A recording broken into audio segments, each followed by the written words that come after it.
ভয় করে চলো, খুব যেন সুখের দুনিয়া মনে করে চলো না, এই দুনিয়াকে ভয় করে চলো।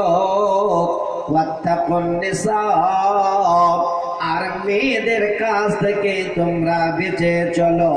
ফা ইন্না আউয়ালা ফিতনাতি বানি ইসরাঈলা কানাত ফিন নিসা।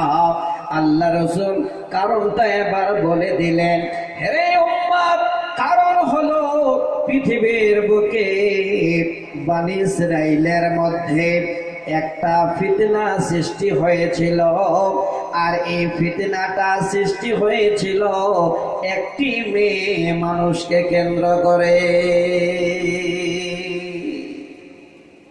এই জন্য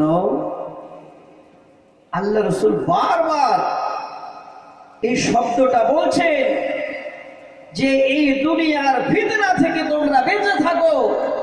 তোমাদের জন্য ফিতনার বড় বস্তু হলো নারী।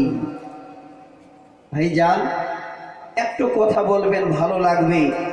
আল্লাহ রাসূল যে হাদিসটা আমাদের কাছে রেখে গেছেন, যে কথাটা তিনি বলে গেছেন, কথাটা সত্য না মিথ্যা একটু কথা বলা যাবে? ভাইজান, বলা যাবে না? কথাটা সত্য না মিথ্যা এটা কি আপনাদের এখনো বুঝে আসে না? যদি বুঝে না আসে তাহলে আমি আপনাদের কাছে ছোট্ট করে 2 লাইনের একটা কবিতা শোনাচ্ছি, আর এই কবিতাটা আপনাদের কাজে দেবে। এত বড় জায়গা তো ধরছি না। আচ্ছা মায়েরা আমার, আপনাদের নাকি জায়গা হচ্ছে না। আমার মায়েরা জালসা শুনতে যান, আল্লাহ যেন ওনাদের হেদায়েত করেন, পড়ুন আমিন। জায়গা হচ্ছে না গো মা, সামনের দিকটা যদি আপনাদের খালি থাকে দয়া করে আপনারা একটু সামনে সেটে বসেন, আর পিছনের আপনার বোনদের, মায়েদের, খালাদের জায়গা করে দিন। কেউ যেন এই পর্দার ভিতর থেকে বাইরে না দাঁড়ায়, কমপক্ষে আপনারা সবাই পর্দার ভিতরে ঢুকে যান। কথাটা একটু রাখবেন গো মা, আমি অনুরোধ করছি আপনাদের। সামনে জায়গা খালি আছে, একটু চেপে আসেন। পিছনে যে বোনেরা, মায়েরা আমার জায়গা পাচ্ছে না তাদের জায়গা করে দিন। কমিটির লোককে বলবো আপনারা একটু দেখেন ব্যাপারটা।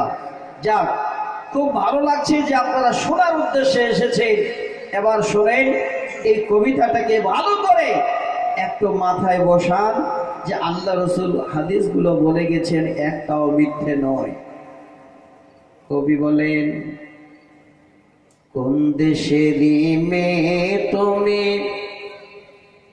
কেমন তোমার বাপ, ফেসবুকেতে ছবি ছেড়ে করছো কেন পাপ। কোন দেশেরই মেয়ে তুমি, কেমন তোমার বাপ, ফেসবুকেতে ছবি ছেড়ে করছো কেন পাপ।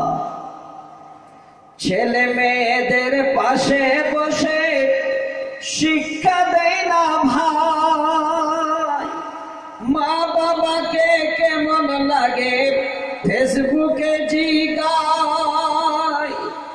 লজ্জা শরম হয় না কেন, লজ্জা শরম হয় না কেন, চাও না কেন মা,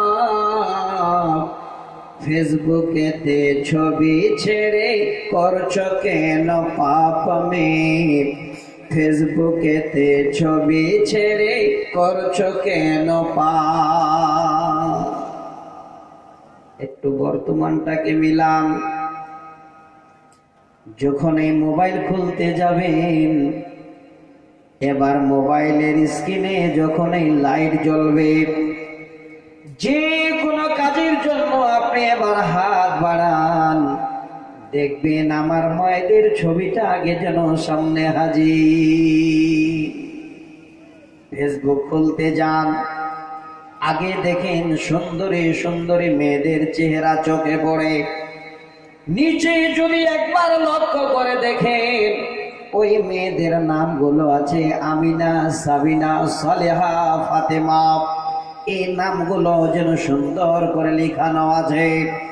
একবার ভেবে দেখেন, আজ থেকে প্রায় 1500 বছর আগে আল্লাহ রাসূল ভবিষ্যৎবাণী দিয়ে গেলেন, ওরে আমার উম্মত সাবধান, ওই সমস্ত ফিতনা থেকে তোমরা বেঁচে থাকো, কারণ তোমাদের জন্য বড় ফিতনার বস্তু হলো নারীরা। আজকে একবার মিলিয়ে দেখেন, এই ফেসবুকের স্ক্রিনে যখনই সেই সুন্দরী নারীর ছবি এসে গেল, আমার যুবক ভাইরা তারা তো এমন অবস্থা নিয়ে আছে যেমন চৈত্র বৈশাখ মাসে যদি আগুন লেগে যায়, কোনদিন আগুন ভাবে না কোন গরিবের ঘর জ্বলে না বড় লোকের ঘর জ্বলে, সব জ্বালিয়ে ছাই করে দেয়।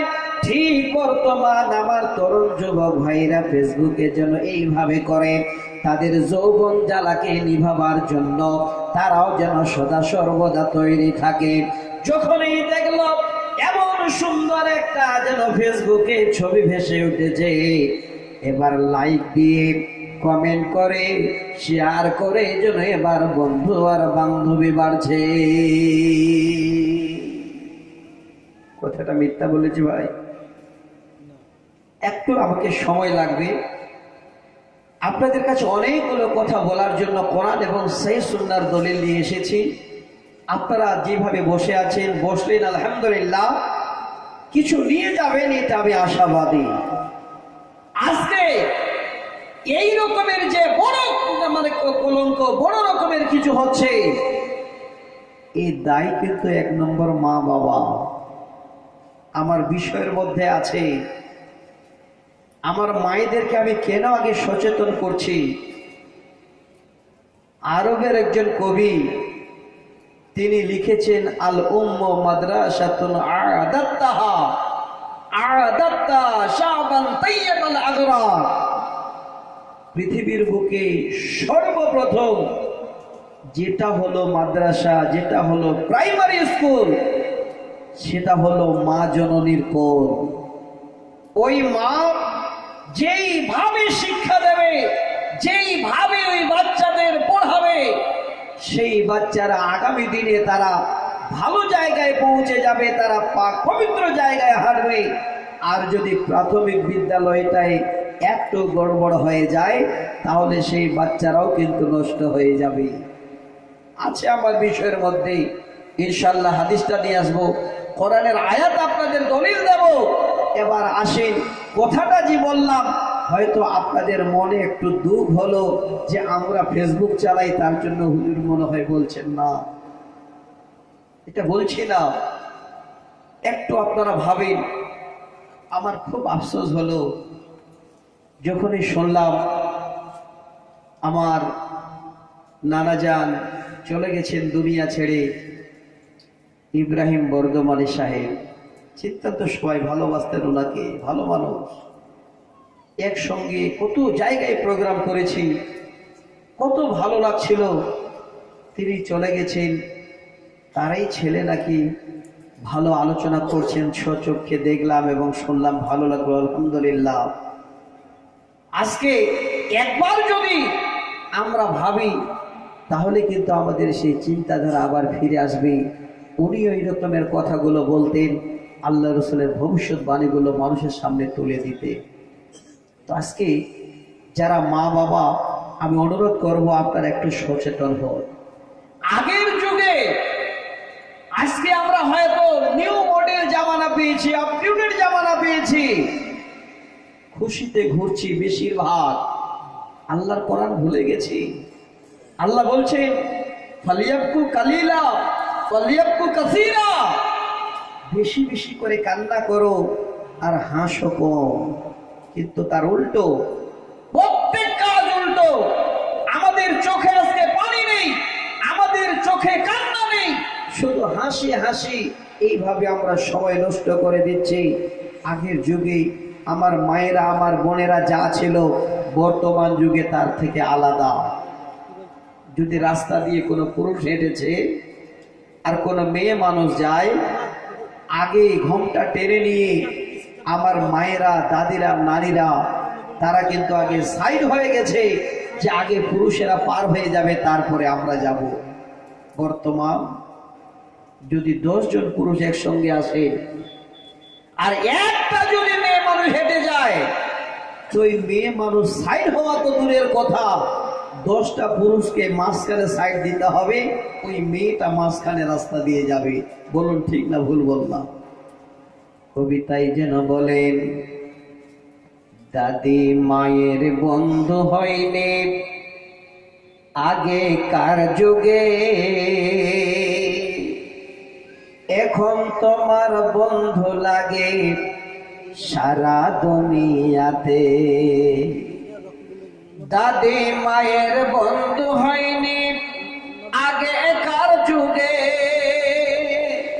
এখন তোমার বন্ধু লাগে 64 জেলাতে। জেনে শুনে ওই আগুনে, জেনে শুনে ওই আগুনে দিও না যুবক ঝা।